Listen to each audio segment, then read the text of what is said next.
Hello friends, இன்றைக்கி பார்த்திங்களா மாடிக்கு வந்தால் மழை எதுவும் தூரம் போது இந்த லில்லி பூ எவ்வளோ அழகாக பூத்துருக்கு பாருங்கள். அவ்வளோ ஒரு வாசனை மாடியில் செடி உடங்களே அவங்களுக்கு அப்படியே காட்டிடலாம்.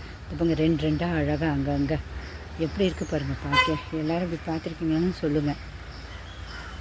செடி எவ்வளோ சூப்பராக இருக்குது பாருங்கள். அதுக்கப்புறம் பன்னீர் ரோஸும் பூத்திருக்கீங்க. இங்கே பாருங்கள், மாடி இன்றைக்கி செம்ம சூப்பராக இருந்துச்சு. பன்னீர் ரோஸு இங்கேயும் ஒரு 3 பன்னீர் ரோஸ் பூத்துருந்துச்சு பாருங்கள். எவ்வளோ அழகாக இருக்குது பாருங்கள். எல்லாம் ஒரே பூ தான் இன்றைக்கி மழைக்கு. அதுக்கும் மே மாதமே என்ன சூப்பராக இருக்குது பாருங்கள் எங்கள் வீடு. இந்த லில்லி கிழங்கு தான். கிழங்கு வச்சாலே நிறையா வளர்ந்துடும். எவ்வளோ பெரிய மொட்டுங்க பாருங்கள். நல்லா செடி அவ்வளோ ஹெல்த்தியாக இருக்குது. இது காஞ்ச தோல் தான் போடுவேன், முட்டை தோல் போடுவேன், அவ்வளோதான். இதுக்கு வேறு எந்த பராமரிப்புமே கிடையாது. மண் நல்லா பொழுன்னு இருக்கும். பிடிச்சிருந்தால் லைக் பண்ணுங்கள், ஷேர் பண்ணுங்கள். யார் யார் வீட்டில் இந்த லில்லி பூ இருக்குன்னு சொல்லுங்கள். ஓகே ஃப்ரெண்ட்ஸ், பாய். போட்டுருவோம். கிளி சவுண்டை பாருங்கள். எங்கள் வீட்டு மாடியில் கிளி அவ்வளோ அழகு ஒரு சவுண்டு. அப்புறம் இந்த லில்லியுடைய மொட்டையும் பாருங்கள். இது இன்னும் ஒரு மொட்டு வருது. இதை பாருங்கள்.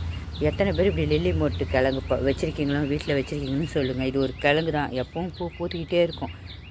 துளிர் வர ஒரு புல் மாதிரி தான் இருக்கும் இது. ஆனால் வளரும்போது இது நடுவில் பாருங்கள். இதை வருதா, இது வந்து முடிச்சோன்னா இதை உடச்சி எடுத்துடணும். அவ்வளோதான். உங்களுக்கு பிடிச்சிருந்தா லைக் பண்ணுங்கள், சப்ஸ்கிரைப் பண்ணுங்கள்.